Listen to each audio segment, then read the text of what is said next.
Disney Plus launched today, so I figured today would be a perfect time to rant on all of the times I've seen so many people start complaining that because there's subscription services now, because you can subscribe directly to a company and get tons of content from it, this is actually just worse than cable. We all cut the cord, right, so we could save more money, but then at the end of the day, they win because we're just gonna end up paying more for services. I am tired and sick of this criticism. No one says tired and sick, everyone says sick and tired, but I'm different. And the message I'm delivering today is simply that deals are getting better, we are getting more content than we ever got before, and I think the package is absolutely worth it. It's better in several ways, and I'm just trying to tell everybody to shut up, relax, it's great, you should enjoy it. If you don't want it, don't pay for it. Here's why, let's begin.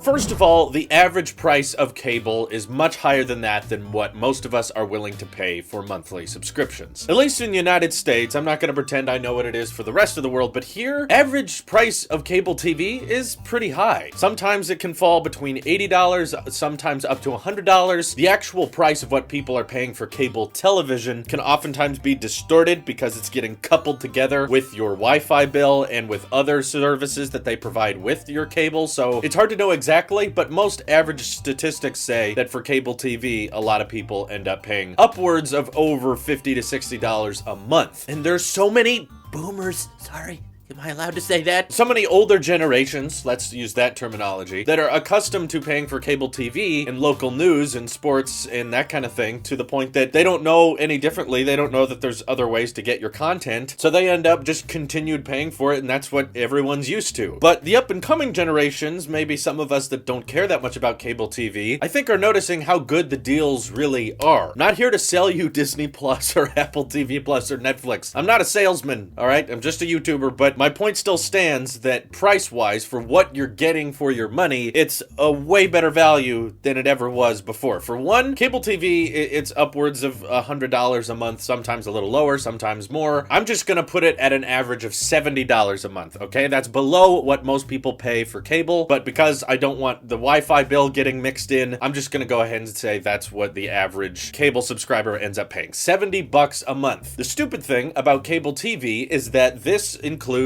tons and tons of commercials. I've never had cable TV in my life, but for good reason. It's because I've never wanted it. Anytime I went to a friend's house or a family member's house that had cable TV, I immediately noticed the program would stop playing. All of a sudden, all these pharmaceutical ads keep popping up. Talk to your doctor about this medicine, which may make your middle toe feel a lot better, but it could also kill you. So be careful. Ads after ads after ads, and then they come back to your content, and it feels like half the time it's just commercials. You have all these channels, most of which you're not using, and on every single one of them, you're getting all these ads. So instead of providing some type of premium subscription service where they can get rid of the ads, no, everything's got to be live TV, right? Everything has to have a set schedule. That results in, well, no, you don't get to skip ads. We're just going to start shipping you bigger cable boxes that can record television so that you can record the commercials, the part you don't want to watch, yet save a file of that onto a localized computer next to your TV so that you can later skip those ads. Does anyone else see some stupidity in this mindset? That's the lovely thing about so many of these subscription services, is that they are most of the time, if you're paying for them, ad-free. And even if you wanted to subscribe to a bunch of them, it would be very simple to stay under $70 a month and still get a ton of content. The reason I wanted to make this video today was because Disney Plus announced a bundle where you can get ESPN Plus, Hulu, and Disney Plus at a bundled price of around $12 a month, which covers your sports, and Hulu covers like your reality TV and a bunch of other TV shows and movies, and Disney Plus covers the childhood memories. And you still have plenty of cash left over for Netflix, HBO Max, and Peacock when that comes out. Yeah, I'm totally pumped for Peacock and Chill. Great naming choice, NBC. But the great point is that with subscription services, you don't have to buy a bunch of channels you're not going to be using. You can just select the services you want the most. If there's only a couple shows you want on Netflix, then you can subscribe, catch catch up on those shows and then unsubscribe, come back later. Most of the time when Netflix drops new seasons of something, it all happens at once, which is really nice. You don't have to be like, tune in next week on Thursday to see another 40 minutes of this episode that we're gonna stretch to 2 hours because we'll fill it with commercials. No, it's just like, okay, there's a new season, plop, there it is. You can binge the whole thing, watch it at your own pace, and you're done. Not to mention the infrastructure of subscription services is vastly better than what cable TV is. Subscription services means that you can have an account, multiple profiles on that account, and watch content on your phone, tablet, desktop, TV, on the go with cellular or on public Wi-Fi. You can watch it wherever you want to, whereas cable TV, other than a few exceptions, is mostly limited to wherever that cable to your house is plugged into. You can watch it on that one television, and that's about it. I know there's certain services that let you watch live TV on the go, but they're definitely not as simple as just signing into your account on your phone or your iPad. You don't have to have a Netflix installation process. You know, you're not paying for a Netflix installer to come out to your house and install the subscription service. You know, you just click a few buttons and you're ready to go. There's also way less contracts in the subscription service world. As someone who's still paying for Wi-Fi, obviously, so I'm talking and communicating with a cable company, I just don't get TV from them. They very often want to sign you up into specific contracts so that you can save money. Otherwise, they're going to raise your price if you want to do it on a monthly basis. So they sign you into these leases essentially because they want to make sure, okay, you're going to keep paying for this for the next 2 to 3 years, right? Better stay in that contract. Whereas whether it's Hulu, Netflix, Disney Plus, TV Plus, all these things allow you to subscribe for a month and then you're good if you want to just stop after that. Free trials are also another way easier thing to do in promotional periods than cable television because we have things like Verizon Unlimited, which offers a free year of Disney Plus, which a lot of people have Verizon Unlimited. So they just get to have all these free movies and TV shows at their disposal that they can watch on 4K screens on up to 4 devices simultaneously streaming, and they don't have to pay an extra dime because of that promotion. Same thing with TV Plus. No, there's not much on TV Plus, but if you bought a new Apple product, even one that's $150, you're good for the next year. You don't have to pay for that for an entire 12 months. How often does a cable TV company offer you a bunch of content for free for a year with no installation charges of any kind? They're just like,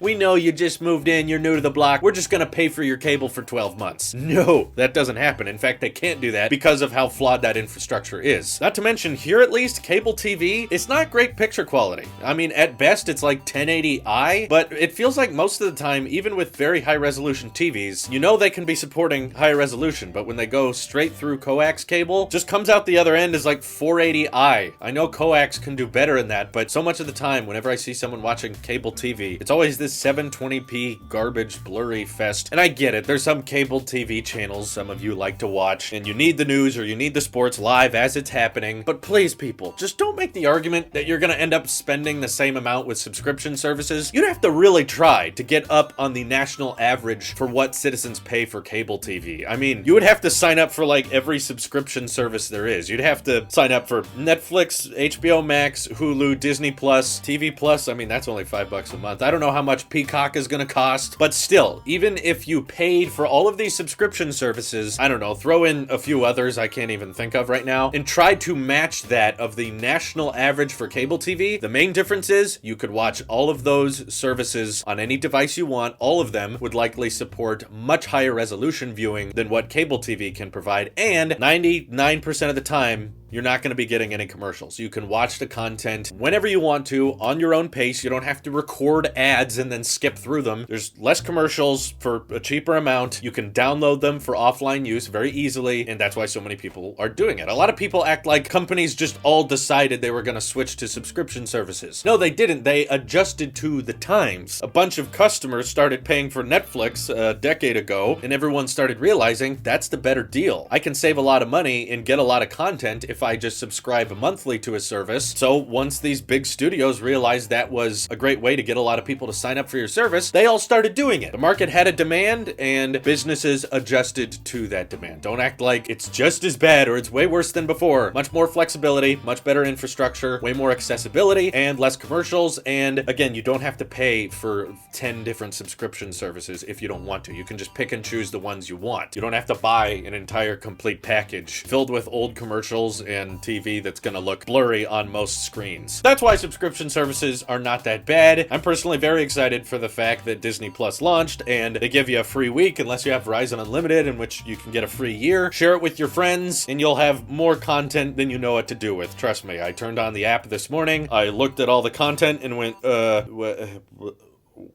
where do I start? I had a very similar reaction when subscribing to Apple Music this time. It's like, okay, what songs do I get? All of them. You get all of the songs. Just whatever you want. And immediately your brain's like, well, now I don't know what to do. Anyway, let me know what you guys think of the move to subscription services by hitting me up over on Twitter or joining our Discord. And be sure to subscribe to Tailosive Plus, a new subscription service I'm launching. No, I don't want your money. Unless you want to hit the join button. It provides you nothing. So, consider it. All right, have a good day.